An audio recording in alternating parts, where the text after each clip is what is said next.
Welcome to the Long Thread podcast about spinning, stitching, and weaving by hand. The podcast is presented by Long Thread Media, publishers of Spin-Off, Handwoven, Piecework, and Little Looms magazines. Find us online at longthreadmedia.com. Trinway Silks is where weavers, spinners, knitters, and stitchers find the silk they love. Select from the largest variety of silk spinning fibers, silk yarn, and silk threads and ribbons at trinwaysilks.com. You'll discover a rainbow of colors thoughtfully hand-dyed in Colorado. Love natural? Trinway's array of wild silks provide choices beyond white. If you love silk, you'll love Trinway Silks, where superior quality and customer service are guaranteed. The Anson County Fiber Arts Festival is the place to discover the wonderful world of cotton and hemp fibers and more. You'll find fibers from plant and animal, plus vendors, workshops, a used equipment sale, the fiber shed, and activities for the family. Plus, join the local historical society on a journey of the town's deep roots as a textile center. Visit the fair September 22nd and 23rd at their inaugural event in historic uptown Wadesboro, North Carolina. For more information, visit AnsonCountyFiberArtsFestival.com. I'm your host, Long Thread Media co-founder Ann Merrow. Daryl Lancaster is a handweaver and teacher who's best known for helping her students turn their handwoven fabric into tailored garments. Daryl, thanks so much for being with me. It is a pleasure, and thank you for asking me. Well, the pleasure is mine. I have to say that in many people's minds, you are the bravest weaver they can think of because you cut your handwovens and sew them. And in fact, sewing is such an important part of your work. How do you get so bold, and what do you think other weavers should know? This is going to sound funny, but it is really important to remember that no matter what we do in the studio, no one will die. And I say this to my students as they're terrified to cut. And I said, no one will die here. This is fiber. There's always a way to fix it. There's always a way to go to plan B. And we have a really big alphabet. And the further down the alphabet you go with your plans, the more creative and innovative a piece will become. That said, in the beginning, I started out as a garment maker. I was cutting fabric from the time I was 8-10 years old. And even before that, making little Barbie clothes. So I had no fear of fabric. It never occurred to me that it could fall apart. And when I went to college to study art and found the textile department and found a loom and thought, this is a way to get stuff to sew. I mean, I was trained as a conceptual artist, that everything had to be communicative and have a point of view and have some kind of social commentary or statement. And that's all very valid. But I wanted to sew because it's what I was comfortable, it's the language I spoke, and it's what I knew best. And I don't think I've ever had a bad day with a sewing machine. And I want to say that, I mean, I've had times when I've been challenged at the loom. But anything in textiles, we're friends. And even though there can be challenging living conditions when you're with a significant other, and I'm talking about fiber here, still, it's always worked out. You know, we've always been able to compromise and find a way around it. So that said, when I really started, well, first I started as a production weaver weaving for somebody else. That was great because they told me what to do. They gave me the specs. I just executed it. And that was really important for me to build my technical skill set, you know, how to produce a bolt of fabric in one day. You get really good, you know, and at that point I was really young and I had good shoulders and I had good stamina and it all worked. When I began my own production line, I would weave off 30 yards of fabric and I had to put stuff out there. And I never had a fear of things falling apart because they don't. And I say this to my students, and I have a number of videos on sewing with handwovens. And at this point, people will write me, hi, I Googled, I found your name, and I want to cut into my handwovens, and I'm terrified. What should I do? And now it's great. I can just say, watch my video. Because you'll find that when you cut into a piece of fabric, any fabric, I don't care what it is, it doesn't magically fall apart on the table. even slippery rayons that I use all the time. The problem comes in handling. And there are ways to stabilize, sew properly, work with the grain line. These are all things to know. And when people write me and say, what should I do? My answer is always, it depends. Somebody just wrote me and asked, I want to make a shirt. What yarn should I use? It depends. Where do you live? What kind of shirt? Are you talking about hand-woven fabric? Are you talking about, a man's button-down shirt? Are you talking about kind of an oversized? So there's so many variables that in this whole field, there is not one right answer. And so I love when people think I'm brave. No, it's not brave. Back in college, we used to have a mentor in one of the clubs that I belonged to. And I was a freshman, sophomore without a car, and she would drive us around into town if we needed something. And she was actually a nun, which was just totally hilarious to the picture. And I remember as she'd approach these intersections, and this is New Jersey, very crowded, and she'd say, Sister Fran, no guts, no glory. And those words stuck in my head. Still today, I was driving through an intersection and her voice came at me. No guts, no glory, which is sort of how you have to drive in New Jersey. Yes. But this is how I've approached my life as a hand weaver. How do you know if it's going to work or not until you try?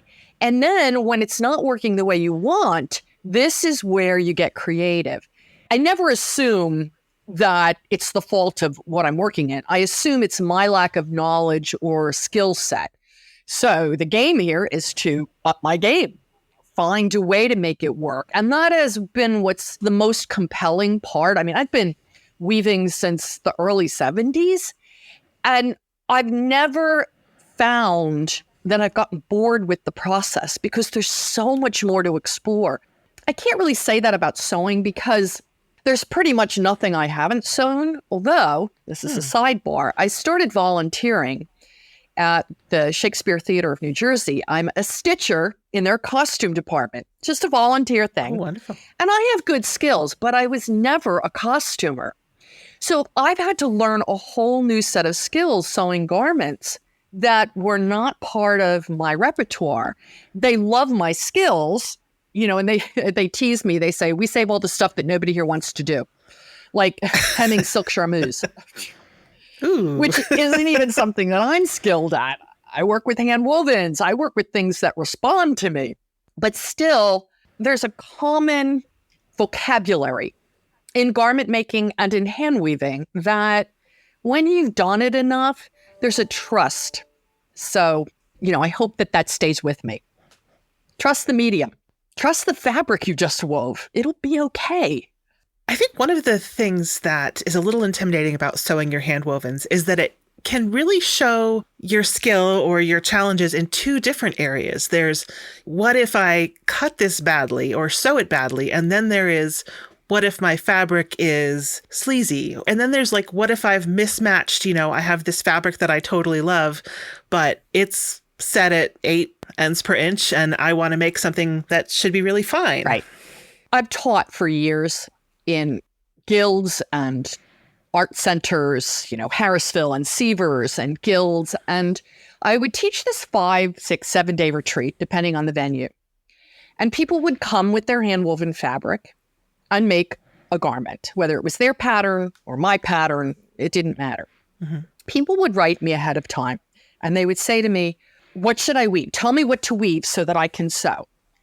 I said, it actually doesn't work that way. My job here is to not tell you what to make the perfect garment, because you don't learn anything that way. My job in a class of 12, 15, whatever, is for you to bring what you wove that made you happy.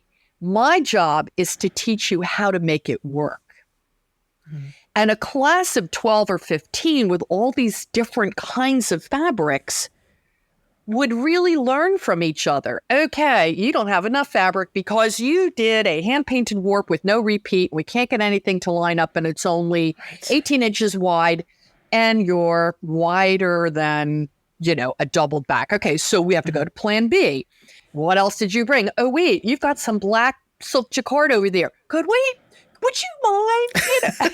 I mean, it is amazing to me how a class can group together, and it always works. Okay, I think I only had one person in all, and this, I remember this. She was a Sayori weaver. And I genuflect to Sayori weavers. It's a great skill set. It's a great philosophy. I just actually experienced Sayori weaving when I went to Japan in May. And, it was amazing to watch the women teaching this. But in a Sayori philosophy, stability in the cloth is not a primary goal. It is about self-expression. And however that comes out is fine. Mistakes are celebrated. Matter of fact, the warp that I wove on had a mistake in it intentionally, which I will tell you made me completely crazy. But it was a Sayori weaver who came to my class with a beautiful piece of fabric. It was creative and amazing. And there were spots where it was 4 picks per inch. And she wanted to make a long jacket, just a plain jacket set in sleeves. And I said to her right up front, this fabric is really sleazy for this purpose. It's not sleazy in the context in which you were working, but for the end product. And I said, and typically what I would have you do is back it, because there's always that option, is to stabilize what you have that doesn't work for the purpose in which you want to do. You want to make this silhouette, this fabric isn't quite up to it, but we have ways. Mm-hmm. So the problem was that she lived in Texas, and backing something with a poly knit stabilizer wasn't really realistic. Mm-hmm. And she didn't want to do that. So we had to do extra care in how we finished the seams, because they were really ravelly, or they would be.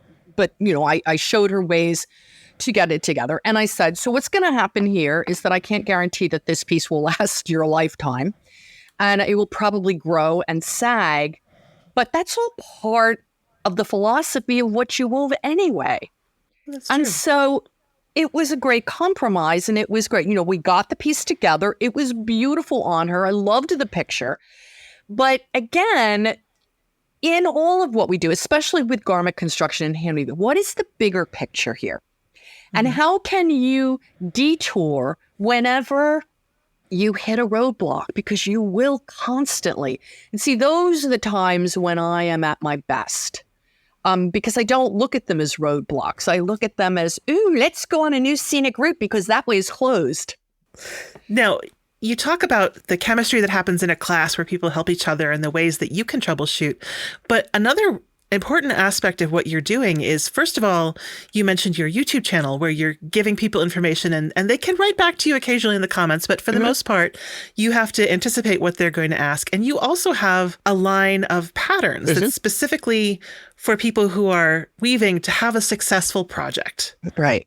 I see a lot on social media. People ask, I want to start sewing my handwovens. What patterns do you recommend? This is general. I lurk. I never, ever give guidance on social media. Mm-hmm. Right. And you can have it for free if you go to my YouTube channel. But you're choosing to watch. I don't want to get into a conversation on social media about opinions about how to do things.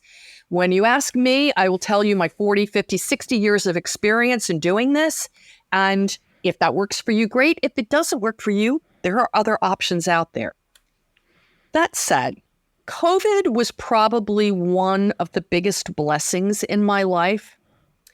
There were a lot of circumstances that led up to it. One, I was getting really tired of traveling. It was killing me. I'm almost 70 years old. And the last trip I took was to coastal Oregon. And it was March of 2020. And I had 10 days down the coast of Oregon, stopping. And all of that had to be pre-shipped to each location. I had to plan the materials, the supplies that each group would need. The planning took weeks, the shipping ahead because you had to get to the West Coast in time. And I remember talking to one of my hostesses, which one I don't remember at this point, but I talked to her and I said, when do you know when it's time to stop? Because you book so far in advance. I was already booked into 2022 at that point. This was 2020. And she said to me, you'll know. The universe tells you. I barely made it home from that trip because the next week, everything shut down. Everything was canceled. And, we thought a couple of weeks and then, another few things got canceled. And then people started thinking, well, let's talk about booking next year. And I said, no. Good thing, because this went on for like 3 years. But in that, I happened to, for other reasons, have my daughter here, and she was at a standstill in her life. I hired her and I put her on a online class for learning how to use Adobe Illustrator. And she pretty quickly picked it up. And we had coincidentally scanned all of my patterns, all 12 of them, into a flatbed scanner the November before, just because we happened to be at my sister's and she was an architect and she had this. It was only for me to have a digital file in case something ever happened to those patterns, but we had them. And so I said, I'm going to launch these patterns because I don't want to do this anymore, but I don't want my experience to die with me. It is my gift to the community who has supported me for these last 40 years. It was very quickly that we understood that the hand weaving community is not as savvy as the sewing community as far as download patterns. I mean, and I get requests from the sewing community. Are your patterns camera ready? Meaning, do they project from the ceiling right onto your fabric so we cut them out? Holy That's smokes. a thing in the sewing world. Wow. I have trouble getting weavers to figure out where they put the download on their computer. So it was clear to me that I had to do a video to show people, this is what you do. Step one, figure out where you put the download, and then here's what it looks like. And here's how to print it. And here's how to make sure it's printed to the right size. And here's how to put it together. And then it just snowballed from there. And my daughter and I had a weekly thing. I wrote the script.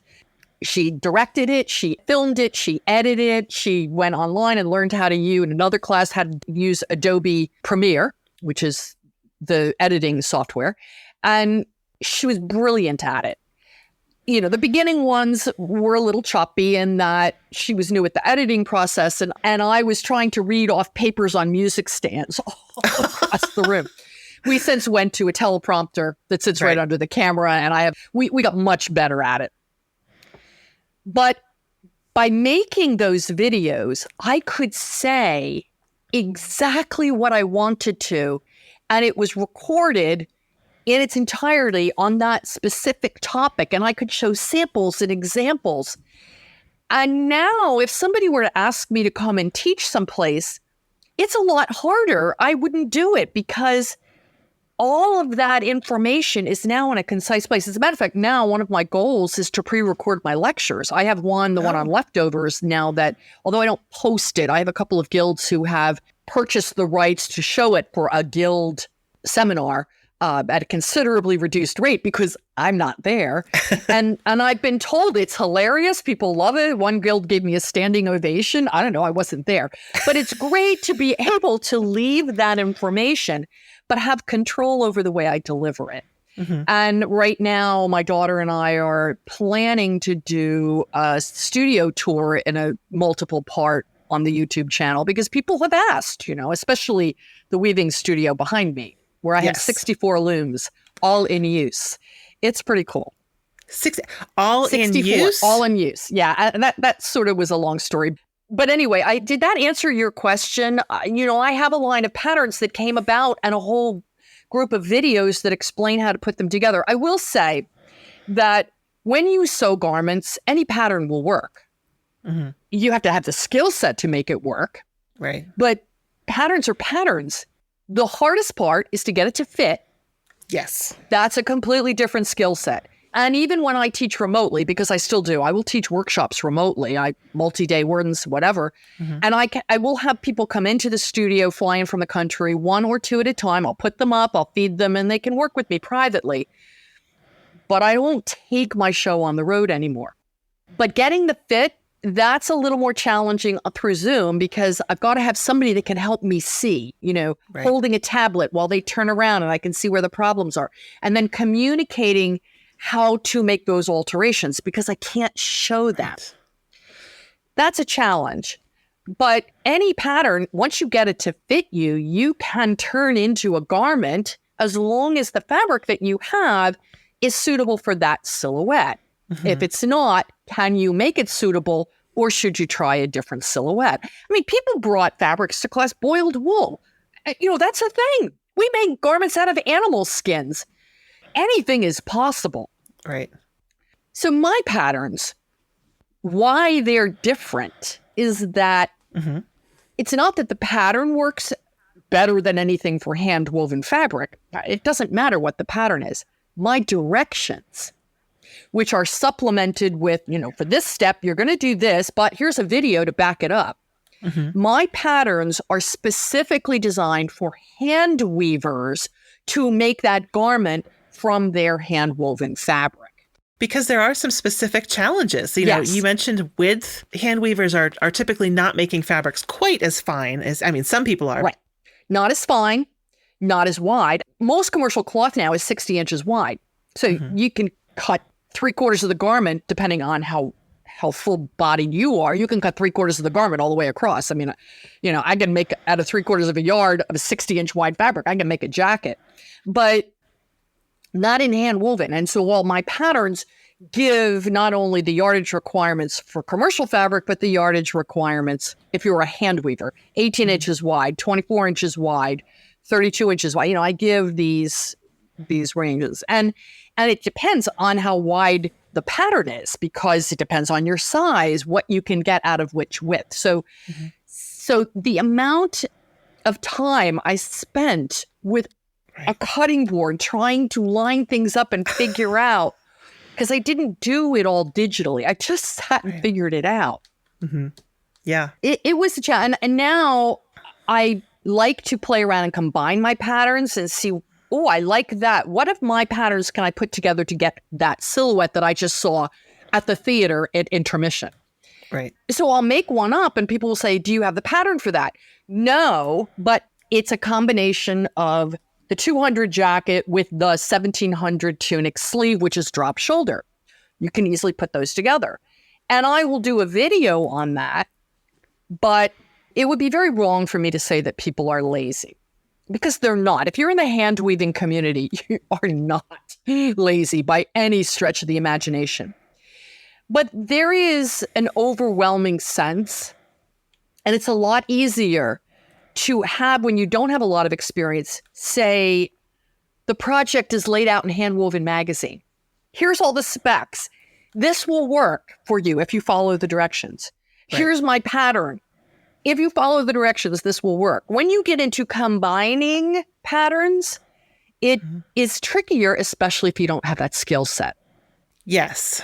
And there are some risks involved. There's a weaver and spinner I know who says about spinning, you have to remember that not every yard is precious, but every yard of hand spun and every yard of hand woven can be very different things. Well, it is. And here's something that I think is super important for me from the beginning. And I just saw this recently on a social media post. Someone wrote, I want to make a shirt. What should I do? When you start out with the goal, whether you're a hand spinner, I want to make this. So you need to get the raw materials to fit that goal. I have never, I won't say never, because in my production years, I had to have a goal. I needed X pieces out of X yardage for the booth. But when I'm talking about now in the past, say, 35 years or whatever, each of the processes that are involved in what I do, whether it's dyeing yarn, whether it's shopping, even shopping for yarn, I buy, and I've always done this based on what's available. And I would say cheap, or like, what sale are we having? I'm at a conference. Ooh, what's the show special? Ooh, this email just came in my box and there's any number of places that have specials, $6 a pound. Ooh, let's get some of that. I fill the stash because it's a process that I enjoy. I have no idea what I'm going to do with any of it. None. Which means I have quite the stash. Yes. That's great. It's potential. Right. It's all potential. And so the next step I have a lot. I have a ridiculous amount of white yarn or natural yarn that's all for dyeing. And when I dye yarn, it's usually through the winter because I want color in my life. And every morning it's cellulosic. So I fill the pot with a bunch of cellulosic skeins. And then whatever color I grab in the cabinet, I dump that in and that's what we get. And I have no plan. I have no rhyme or reason. But I end up with lots and lots of small skeins that are kind of maybe dyed together, or they go with this and they might go with that. And these kind of coordinate because they were in the same pot, but they were different yarn. When I'm in the mood to weave or try something, or I typically do yardage because unless it's project specific, like I saw this really cool draft in webs or something in handwoven that I want to give it a try because I'm curious, that's project specific and I'll follow the directions because I want to learn from it. But when I'm just randomly grabbing stuff, I will design yardage because I have no idea what I'm going to do with it, but most likely clothing. And I have the stash here to do that with, but I have no idea what it ultimately will become. And so I weave to the yarn that's in my hand. I select the path I'm going to take based on the inspiration of what's right in front of me. And sometimes when I really want to do something, but I don't have an idea, I go randomly grab stuff off the shelf, narrow my possibilities, put it on the table in front of me and say, okay, this is who we're playing with today. What can we do with it? And sometimes I will sit on it for a week and just keep coming back and changing my mind, taking a piece out, adding a piece. But it's how I work. And again, I don't know what width, I don't know what length. It depends on how much yarn is in front of me. That actually kind of reminds me of something that you used to contribute to Handwoven, which was these amazing forecasts. And the forecasts would include color and sketches, but they were also included different textures. Yes. Is that a similar approach, or how did you come up with those? How did I come up with the forecasts? Yes. Yes. All right. So back in the day when I was your features editor, yes, Madeline, who I will tell you is one of the most delightful people I have ever worked with in this field. She was a joy as an editor. Madeline we had this great relationship, and she would get these ideas and she would throw them at me and say, can you write on this subject? And I'd say, I don't know, sure, let me look into it. Sidebar, I remember the most fun, we had two that were the most fun that stood out in my mind. One was the apron article. She said to me, write an article on why we don't use aprons anymore. But they did a photo shoot in Jane Patrick's kitchen. It was sort of an I Love Lucy moment that completely trashed her kitchen. There was flour everywhere, the expressions on her face. It was one of the funniest things. We howled for a year over that one. That picture is actually in the Shacked office, and the way Jane tells it, she knew there was going to be a photo shoot, but she came home to find that they had trashed her kitchen. So some of those were fairly authentic. Okay. I didn't get that part.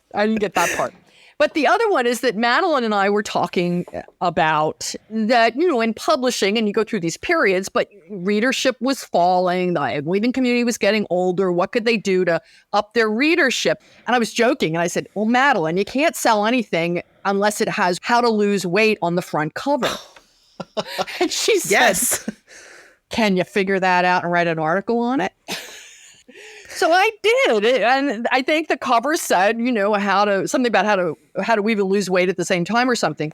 Lose weight, reduce stress, I believe. And it was great because weaving is such a physical skill, especially when you're working on a large loom. There's a 54-inch, 12-shaft, solid rock maple loom behind me that at my age is really, I have to weave double-footed because I just can't lift those shafts. Probably in my 20s I could. My daughter has no problem. But, weaving can be, if you do it, really physical. Mm-hmm. And so I was the best shape I ever was in my 20s because I was weaving 30 yards a day by hand, not with the fly shuttle. Mm-hmm. That's what we do. Anyway, your original question was about the forecast column. Yes. So Madeline had asked me about looking into the forecast industry and what it's about. And I said, sure. So I started doing all the research. And it was really fascinating to me that the forecast industry, much like we would meet in a conference, of hand weavers, they get together all over the world, different heads of different divisions in different kinds of companies that would all be involved in color. The people who choose car paint, the people who choose bath towel colors, the people who choose interior paint colors. All of these things are chosen well in advance so that manufacturers can then gear up and know what the public may want a couple years down the road. And you think it's not a guessing game. A lot of it is based on where are the Olympics going to be and what will be that cultural influence? Where will the World Cup be and what will that cultural influence be? What's the geopolitical climate at the moment? And are people afraid? Are they closing in? Do they want colors around them and environments that are protective? Are they breaking forth, say, out of COVID and wanting to go out and celebrate and, whatever? So the problem is, since 9/11, because everything abruptly changed in the world, because I was writing the forecast at that time. Right. Since 9/11, that changed things drastically because the predictions for 2 years down the road, it all was, thrown out because people were desperate to have some kind of sense of security. Right. So there was a nostalgia period. People wanted to go back to the safe 1950s and that hazy aqua tones. And then people wanted that environment of the hunting lodge and greenery and surrounded by trees. So it's really interesting to follow the color forecasted for 2 years down the road and see what they thought people would be thinking. Anyway, so that was the whole thing. And I wrote all about this. And Madeline said, we need visuals. And because this was research, I couldn't really take images off the internet. I mean, that would be not realistic. And the day she wrote me that, this was a total coincidence. The middle school art teacher who I was friends with, who taught my kids, had stopped by after school because she wanted to show me her daughter Jessica's portfolio because she was trying to get into Parsons and study fashion illustration. So she said, would you take a look at her portfolio? I'm looking potentially for people to give recommendations, things like that. And I said, sure. And we stood out on my street in her car and she started showing me her portfolio. And I said, hold that thought. And I went back to my computer and I said, Madeline, I have the answer. So we bought a couple of illustrations from Jessica and she became the main illustrator for my column, which turned into a column because after I wrote that initial one, Madeline said, well, let's do this a couple times a year. Can you set a forecast for people to play with? And it was really interesting because sometimes we would get letters and say, why are you telling me this? Why would I want to know what the forecast is and follow that? And that wasn't the purpose at all. Right. People need inspiration. And I found there were guilds who would say, oh, look at this latest forecast. Okay, everybody in the guild, this is going to be our challenge for this year. Take this forecast and see what you can do with it. We ended up having a May, June issue follow-up that showed what people did with those 2 forecasts a year. I have never in my entire career had so much fun with a project as I did with that column. There were 7 different retailers I worked with. I got to find what they had, what was new. They always let me know what was coming up, what yarns they had. And the problem, and I will tell you, which is ended up being its demise, was it was an expensive column to produce. Now, Pantone, who sets a lot, everybody knows who Pantone is, but they set a lot of the industry standard for color and the communication of color. But they also have a forecast, and people pay heavily for this forecast a couple of years out. But when it comes to the season, once Fashion Week, so Fashion Week for the fall occurs in February, Fashion Week in New York, then the Pantone forecast, people see what the fashion is. It becomes available for free. And you can go and download it. Just go into forecast for whatever the upcoming season is, and you can download it and look at it and basically get the same kinds of information I was putting in the column. And Pro Chemical, who is a manufacturer of dyes, they actually take the forecast and figure out what dyes they have in what weight of goods concentration in both wash-fast acid and fiber-reactive dyes will make that color. So there's lots of online resources available. You don't need me to write a column for handwoven. And the point of it, coming back to my original thing, was just a source of inspiration.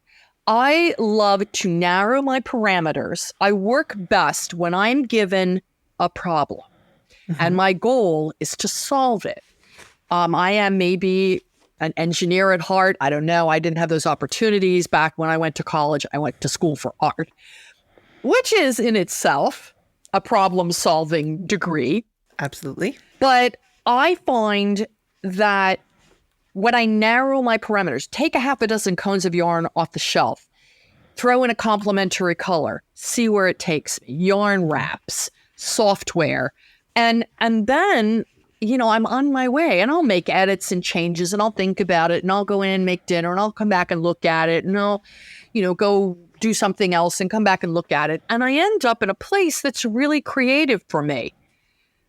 But it's nice to start somewhere. A couple of the pieces that I just did recently that I documented on my blog, which I still write, I've got 900 posts since 2008. It's a lot. And I go back and reread parts of it. Some of me says, how did I do this? How did I have this lifestyle of running all over the country? And then some of it is like, wow, I remember when I made that piece and I remember the thought processes behind it. And that was really cool. But anyway, so I document a lot of the pieces that I do and how they came about.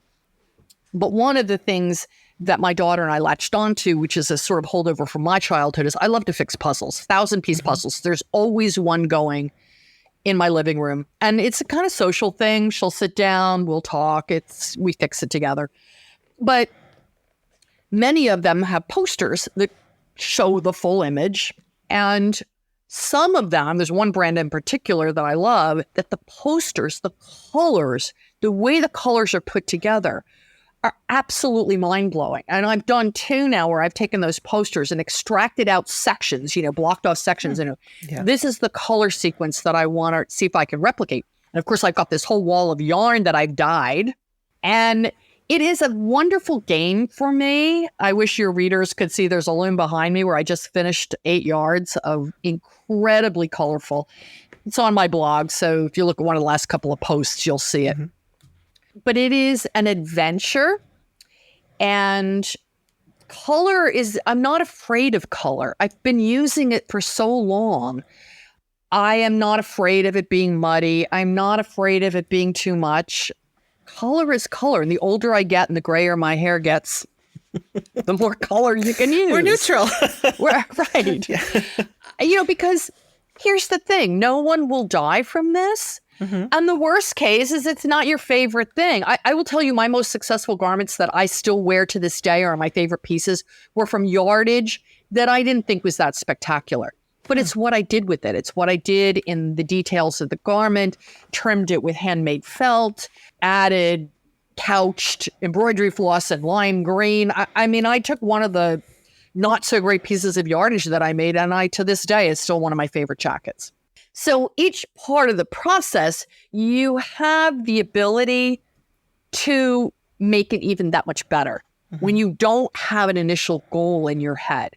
Because the initial goal means that every choice you make has to get you to that goal, instead of letting each part of the process just bloom on its own. But one of the things I noticed, you've talked about trying Sayori and working with someone who was working with a Sayori fabric and sort of an extemporaneous approach to the dye pot. But your work is meticulous. Yes. And I remember noticing something about how firmly you feel about matching stripes. Yeah. So there's a combination of sort of a loose approach, but also refinement at the end of it. Right. I will tell you a story I've never told anybody.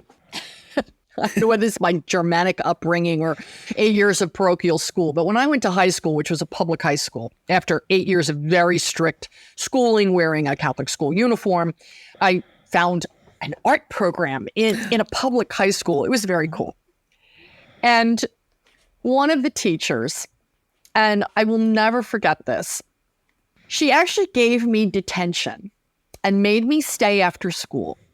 But she told me because I was too constipated. And that is like the words that she used. In this day and age, you could never get away with that. But I understood what she was saying. I was so tight and so controlled that all she wanted me to do in this detention, she spread out across the art table rolls of finger paint paper and put flops of finger paint. And for the entire detention, made me finger paint. And it was such a freeing experience. But that said, I am who I am. And I would make an entire garment with 15 bound buttonholes, all precision down the front of it, and be absolutely in my glory. Because there has always been something about not necessarily achieving perfection, but wanting it to be right, because I know I can do this. It was always a personal challenge. Not that I had to please anybody else, although my mom was she was a tailor, and we would sew after school, and she would come in and with a little ruler and check our seams.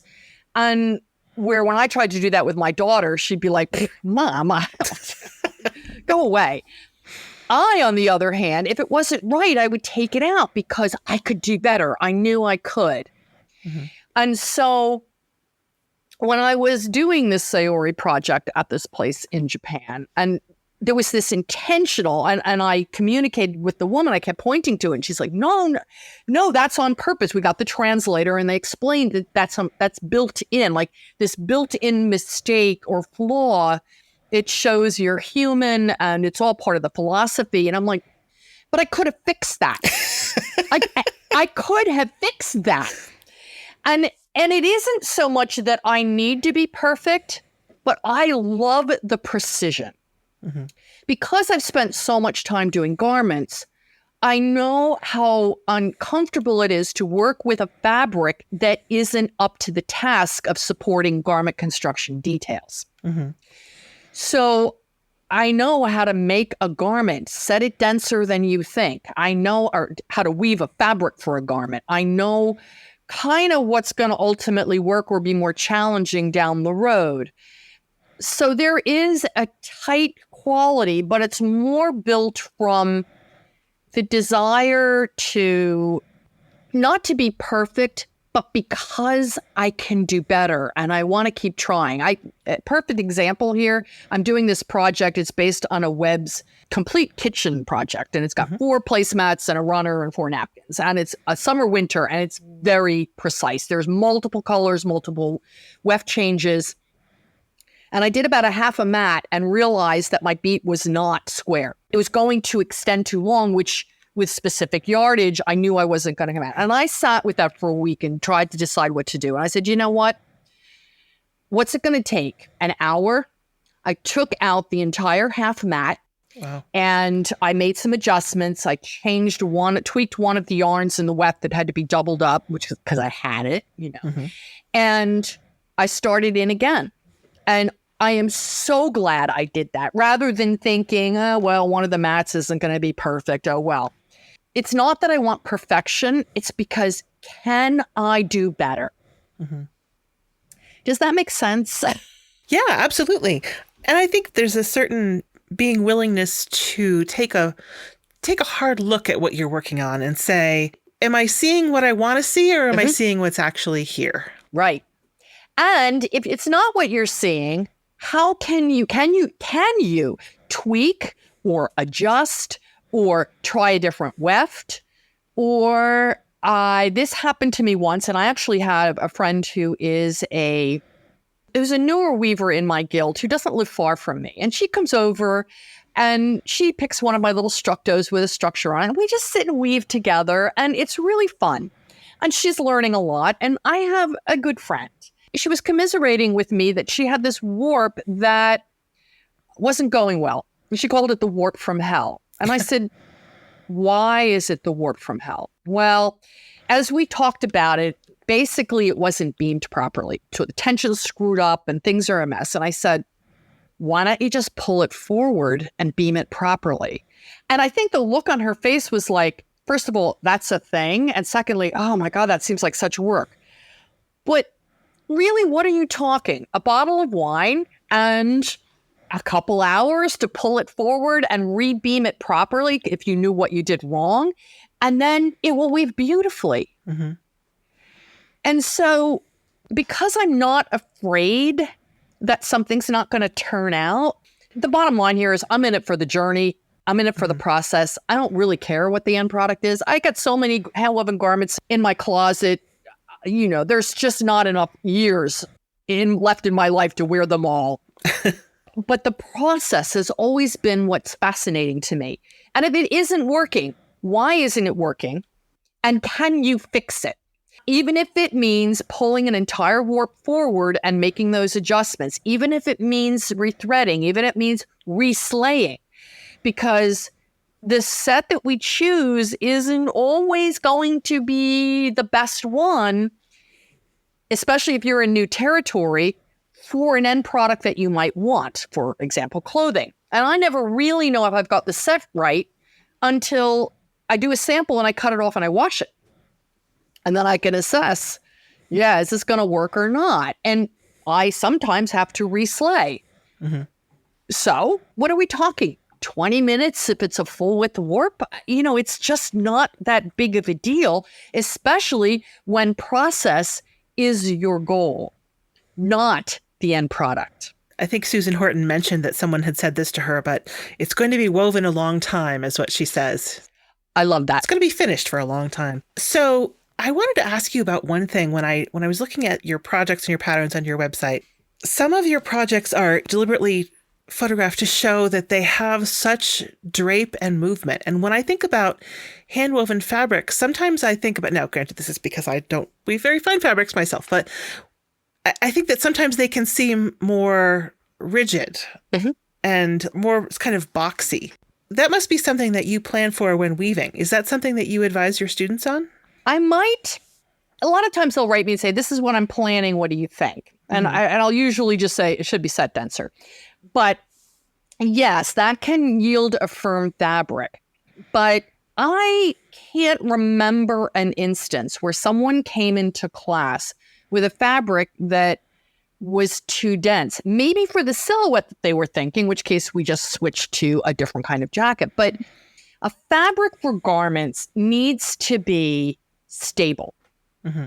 And I say to people, if you want a finer fabric, use a finer yarn. Mm-hmm. Don't set it looser so you get more fluid. One of the biggest mistakes people make is with tencel. Because if you look at even your set chart, I mean, the master yarn chart that Handwoven has, if you look at that, if you look at Webb's who sells tencel and what they recommend on their thing, the sets for tencel, A2 tencel, are ridiculously thin. If you were going to do a plain weave scarf, that's fine. But I set my tencel anywhere from 36 to 40 EPI because tencel is slippery as all get out and will even shift within the structure if it's not locked in. But yet it's very fluid yarn. So you can set it at 40 and still have a fluid fabric. Some of it has to do with what yarns you choose. And I've had people bring in, all of it has to do with what yarns you choose. What am I saying? But it has to do with the set. But I've had people who make, so Harrisville Shetland wool, you know, and it's not merino, but people will come in and it will be kind of loose and open. And I'll say, well, how did you finish this? They'll say, well, you know, I said, wait, let me guess. In the bathtub, tapped it gently. And, you know, like, yeah. I said, yeah, you didn't finish this well. You didn't finish it full enough. You didn't finish it. It doesn't have body to support what you want to do with it. And I'll make them go to the laundromat. And I mean, the sheer terror on their face. And of course, inside I'm saying, oh, please, dear Lord, make this work. Because I know that they're not going to be happy with what they brought me. Right. And they come back beaming, going, wow, this happens a lot with Zephyr. Zephyr wool and silk Right. because people will weave it and it's beautiful and it's soft, but it's not stable. You didn't finish it well enough. And it's interesting because I have a lot of scraps left from my production years back in the 80s where I had never taken a workshop with me. So I really didn't know about setting yardage properly. And I've actually taken hunks of fabric that I found up there and stitch around it really well and throw the whole thing in the washer and dryer to see what would have happened had I really played around with that. And I've always been shocked at the results in a very positive way because I never got to push the fabric to see what it was capable of back in the day. I had deadlines, boom, I did this, and that was called it a day. And now that's why when you initially weave a test before you execute yardage, cut it off. And usually what I'll do is I will cut it into 3 pieces. Now I've got width on the limb because it's yardage, but I'll cut it into 3 pieces. One goes in my notebook. One I will take to the sink and mush it around with some Blue Dawn or shampoo or whatever, just to kind of get a feel for what it does when wet. And then rinse it, roll it in a towel, and let it dry. So that to me is the minimum. That's the bathtub thing. Minimum processing. And then the other one, that third sample, I stitch around it really well, and I go do a load of laundry. I mean, full on, full cycle, dryer, full cycle, load of towels and jeans and whatever. And what I'm now looking at is this particular fabric that I wove. What is it capable of? How far can I push it?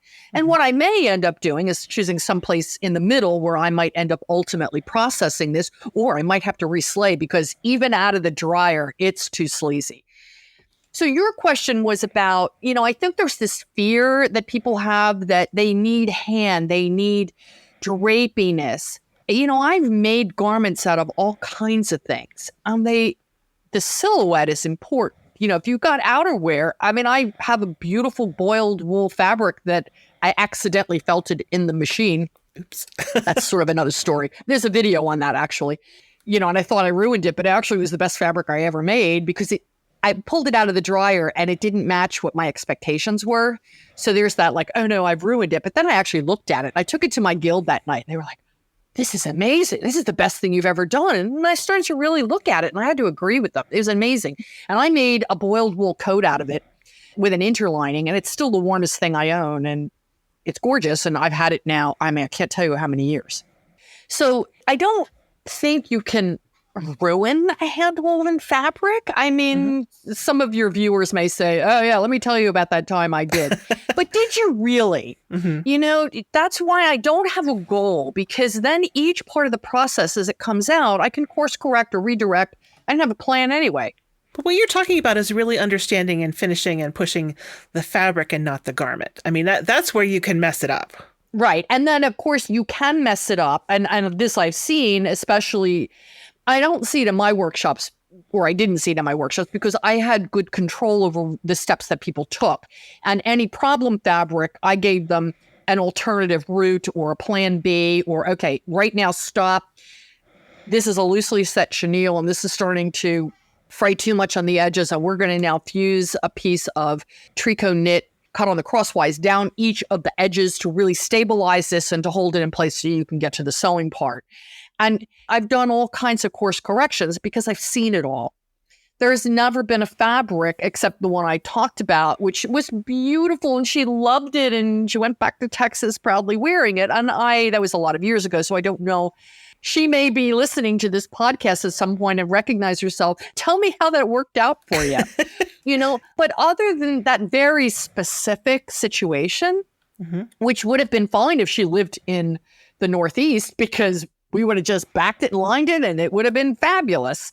So a lot of times the area that you live, if you've got a boiled wool coat and, you're in Florida, okay, so that's not going to work for you. But then typically you weren't working with wool anyway. Linen works great. There's all kinds of things. I've had people make my tunic out of fine linen. Other than the fact that it looks like you slept in it all the time. It's beautiful, but it's absorbent and it's easy to wear in the summer. And yeah. So there is a marriage here of a lot of components. And some of it is getting a pattern that fits you and then really looking at the silhouette and the fabric that you want to make that silhouette with. And that's why I kind of keep each of the processes separate. And I have a stash of handwoven fabric on my shelf downstairs. So when I'm in the mood to make something, I have a 50th high school reunion coming up. And I'm mulling over in my head, what can I make that's not ridiculous? Because I don't know that I want to stand out that much. But what can I make that celebrates who I am? Because I'm not going out and buying something, because that's not me. I always work from whatever I've got. Even if I need a companion to something I don't have enough for, I'll go shopping in my closet and saying, you haven't been worn in a while, you're going to get cut up and become part of this piece. So I hold on to things because it's fabric. Mm-hmm. Anyway, I'm mulling over what possibilities do I have and what can I make and what patterns of mine can I combine to come up with this piece that I will enjoy wearing that celebrates who I am. It's a shame that I'm pretty sure that teacher who made you finger paint will not be there. That's too bad. I know.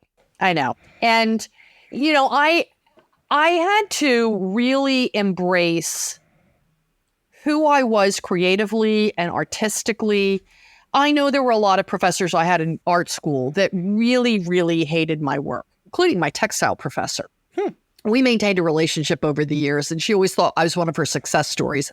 And I wanted to say to her, but you hated my work.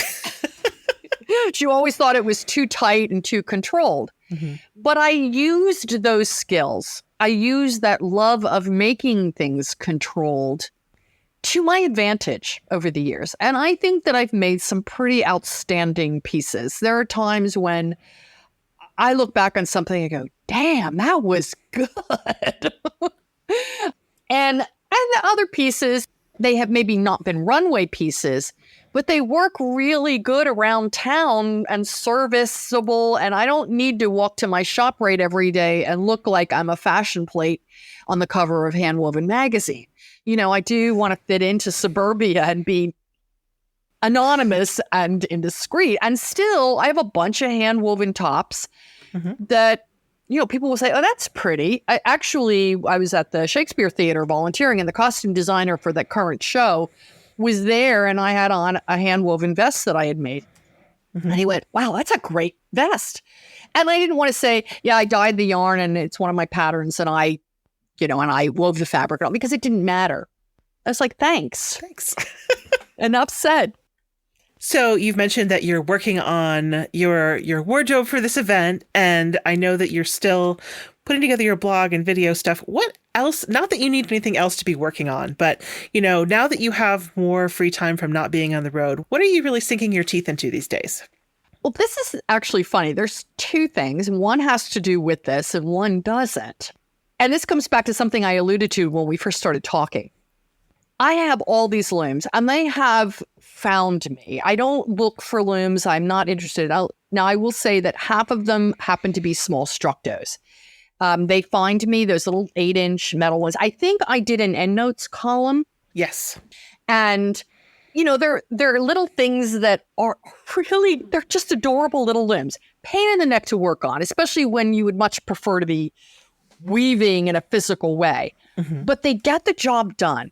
And 15 of them are reserved for a Learn to Weave class that periodically my daughter and I will do for a guild. They're set up and ready to go to teach a beginning group, which I'm getting away from, but my daughter is probably going to be picking that up. But I have 16 of them set up with various structures, which are just pure play. I mean, some of them will have 4 or 6 yards of 20s over 2. I won't live long enough to ever weave them off. But friends come over and they sit and they try out a structure. I mean, there's all kinds of different things, from I'm looking at shadow weave and honeycomb and croquebride and theomormon, and there's an overshot gamp and a deflected double weave gamp and a quiggly and a double weave sampler and huck. And, it's just all these standard structures that are really fun to play with. So they're all on those. But someone in my guild said to me one time, you have 64 looms.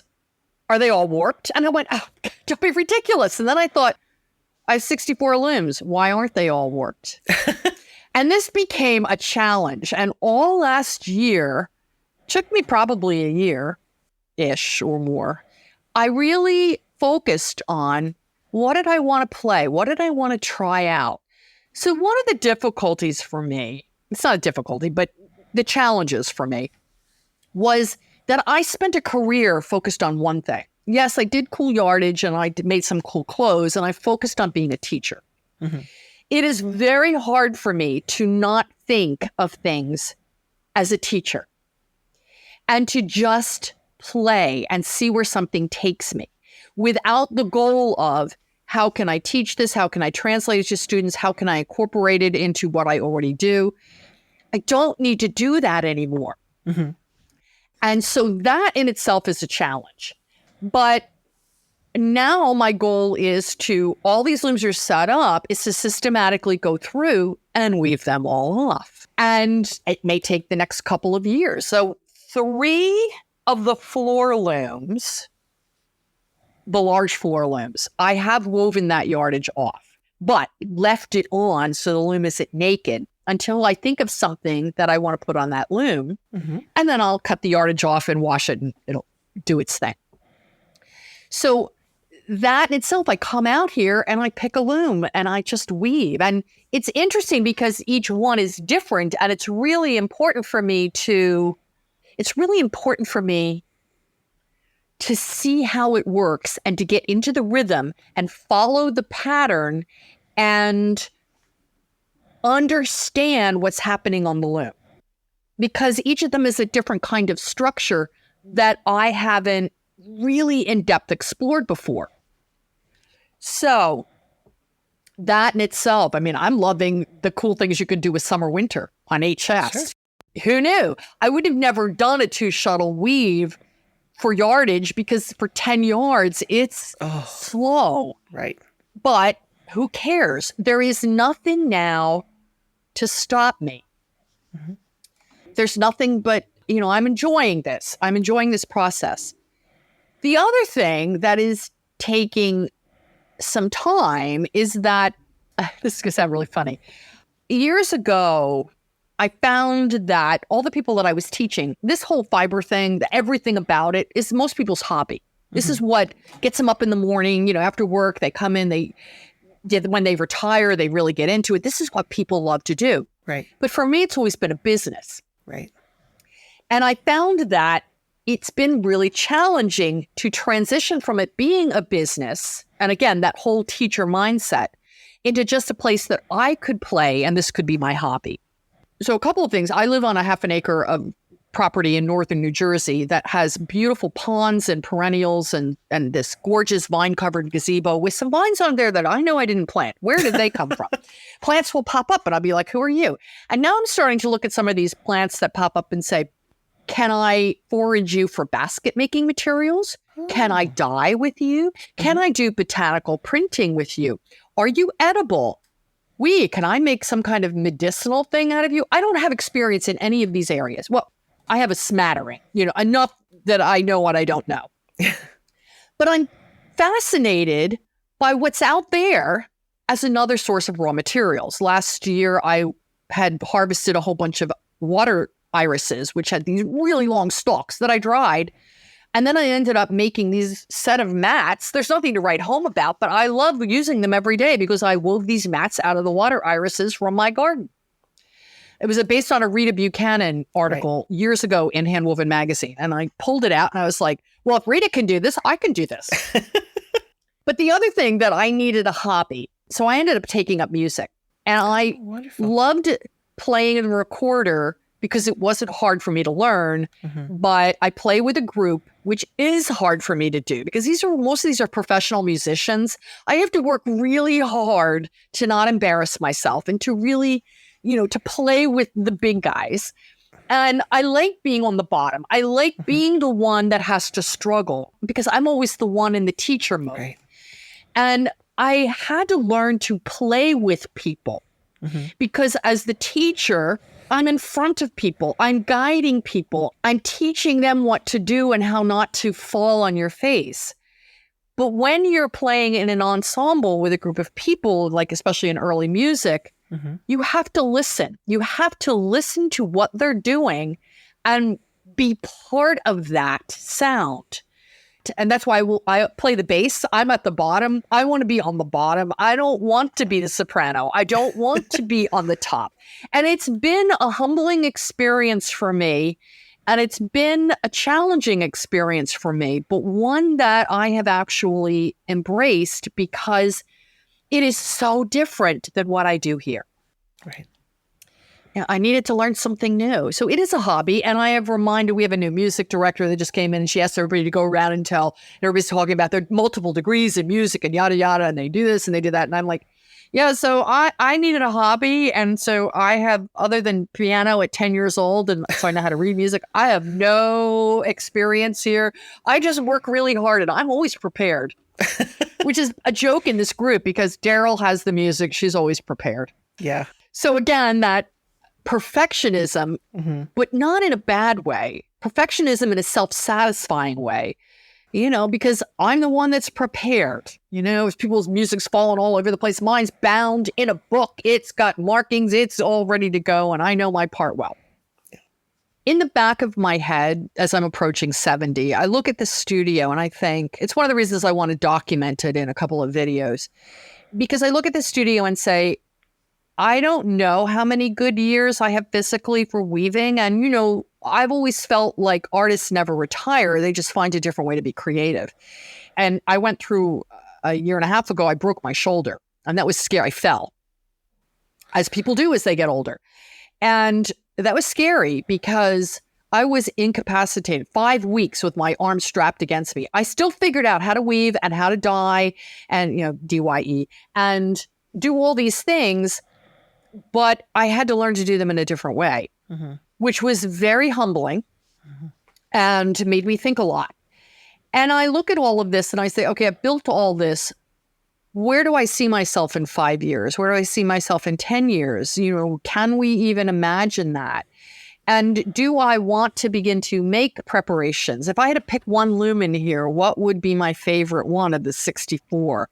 And I struggle with that, but I think I've made my decision. I don't think that will come to that. I mean, my daughter is very much into this studio as well. Oh, that's wonderful. So, I share this with her. But I think all of us at some point really address our creative longevity or lack of it, and are always looking for ways that we can stay creative and thoughtful and challenged, but it might have to come in a different way. So while I have the energy and the stamina and the skill set and all these looms, I'm enjoying pursuing various structures that I never had time to play with. But I don't know where I'll ultimately end up. And that is, again, the journey and not the goal. And so far, my life has been built on process and journey. And it's kind of like I eat popcorn and drink wine and sit back and see how it's all going to turn out. I love it. It's like you're making the movie of your life and also enjoying the movie of your life. Yeah. And I will tell you, being able to write the blog post, looking back at articles that I've written, I wrote for 35 issues straight for handwoven. So there's a huge body of work just in that. And I have the YouTube videos now, and I can put whatever I want up there, and you don't have to watch it. It's free. And I can document this and then look back and be really proud of what I've done and the legacy that I've left. And so now when people write in, I go, just go watch my video. I thought a lot about what I wanted to say, and it's all there. And it's all there. Right. Yeah. It's free. Yeah, you got to buy the patterns, but the directions for the patterns, they're all free. And then the other thing that I spent a year doing after there will be more videos. We're planning more. I had to get my daughter through her second degree and into the field where she is working now in the animal sciences. But I spent a year indexing those 80 videos. So there's an index that you can look. It's on my website under extras.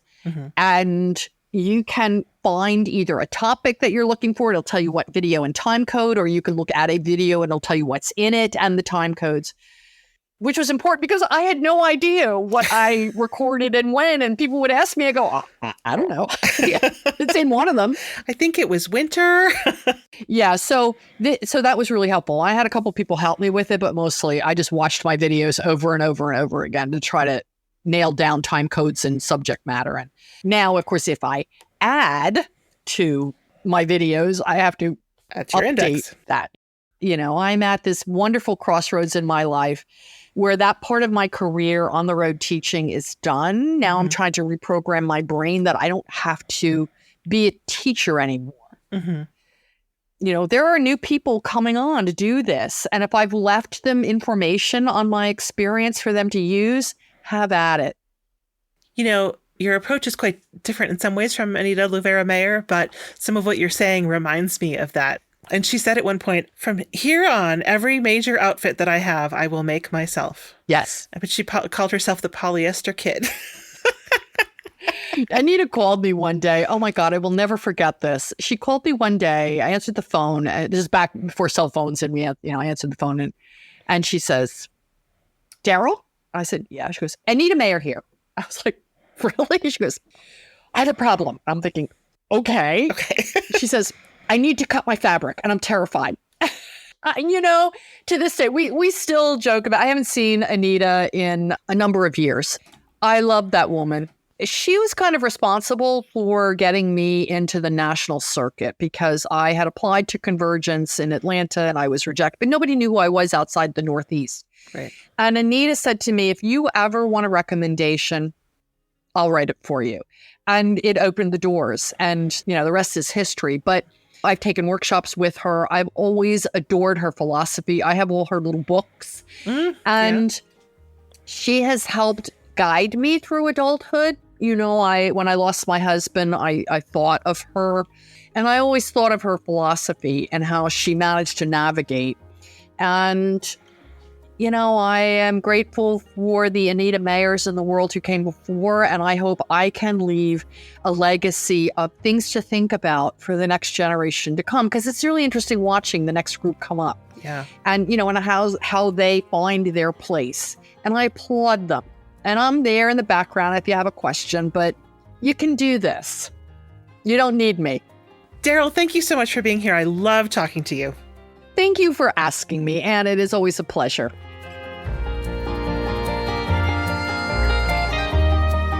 Thanks to Trinway Silks and the Anson County Fiber Arts Festival for sponsoring this episode. Thank you for listening to the Long Thread Podcast. If you've enjoyed this episode, please rate the show and leave us a comment on Apple Podcasts or your favorite podcast platform. Thanks again.